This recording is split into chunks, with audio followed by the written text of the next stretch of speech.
भगवान शांतिपूर्ण अपने घर में बैठे थे।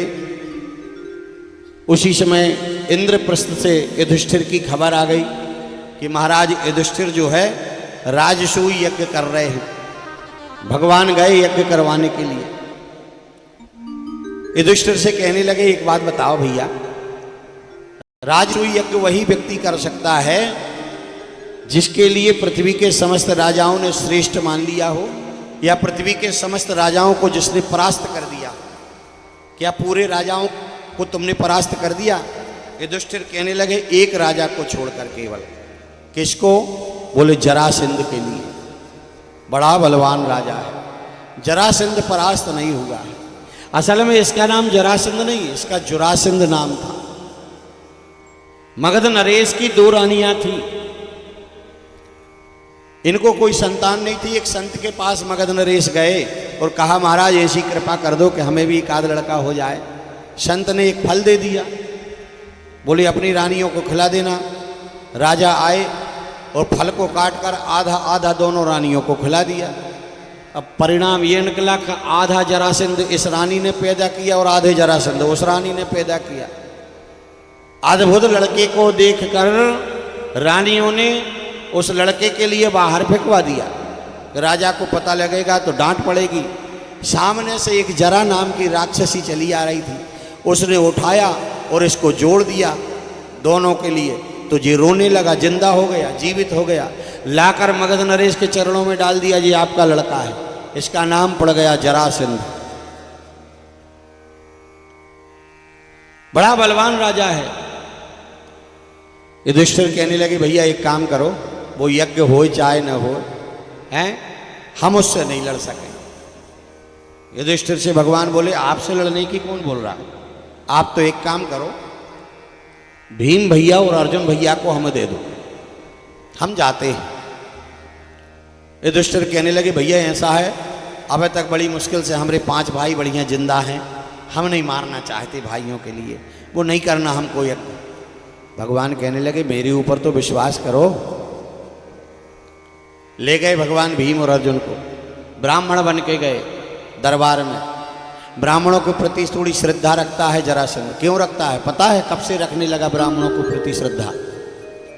वो भगवान रण छोड़कर भागे हैं ना, 11,000 ब्राह्मणों को जाप करने के लिए बिठाकर आया था और कहकर गया था कि इस बार यदि हार गया तो तुम सबको कोलू में पिरवा दूंगा। तो परिणाम ये निकला कि भगवान रण छोड़कर भाग गए। और भगवान जब भाग गए तो मन में सोचने लगा जरासंध के ब्राह्मणों ने जप किया इसलिए भगवान भागे हैं। तब से ब्राह्मणों के प्रति जरा श्रद्धा जरासंध की बढ़ गई।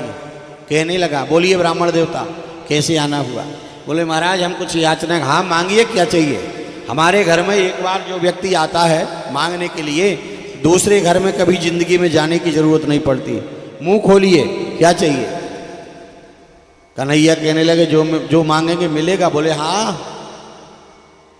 तो एक काम करो, बोले हम 3 में से किसी एक के साथ मल्ल युद्ध कर लो। जरासंध कहने लगा, कैसे ब्राह्मण हो, युद्ध मांग रहे हो? परिचय? बोले मैं तो कन्हैया हूं, कृष्ण। ये हैं भीम भैया बुआ जी के लड़के, और ये अर्जुन भैया हैं। अच्छा, तो कन्हैया की तरफ देखकर कहने लगा जरासंध, बोले तेरे से तो युद्ध कर ही नहीं सकता। भगवान बोले क्यों? बोले तू तो पहले ही भाग चुका है ना रण छोड़कर। भगवान कहने लगे, देखा मैंने 17 बार भगाया, एक बार नहीं बोला, और एक बार मैं क्या भाग गया, बार बार गाता है। हाँ चलिए भाई। अर्जुन से कहा, ये तो दुबला पतला है। भीम की तरफ देख के कहा, बोले हाँ ये कुछ मेरे लायक है। भीम भी फूल गए कि अर्जुन और कृष्ण को फेल कर दिया और हमको पास कर दिया। भगवान अर्जुन के कान में बोले, देखा भीम भैया फूल रहे हैं, अभी पता लगेगा। बोले जरा होन तो दो युद्ध के। युद्ध हुआ साहब, शुरू हुआ, भयंकर युद्ध हुआ। 21 दिन तक युद्ध चलता रहा, भीम का और जरासंध का। 21 दिन तक युद्ध चलता रहा। 21वें दिन 20वें दिन रात में भगवान के पास, रात पहले के युद्ध रात में बंद हो जाते, पहले जो युद्ध है ना वो रात में बंद हो जाते थे। और दोनों पार्टियां एक दूसरे के यहाँ आकर बैठती थी, भोजन करती थी, बात करती थी। पहले की बात कर रहा हूं, अब तो रात ही में शुरू होती है, कब अंधेरे में मिल जाए। रात में जैसे ही युद्ध बंद हुआ, भीम आए, अर्जुन जो है कन्हैया के पास, और कन्हैया से कहने लगे लाला भाग चलिए भैया। कन्हैया बोले क्यों? बोले आदमी थोड़ी ना है, पहाड़ है, हमारे बस की बात नहीं है ये युद्ध करना।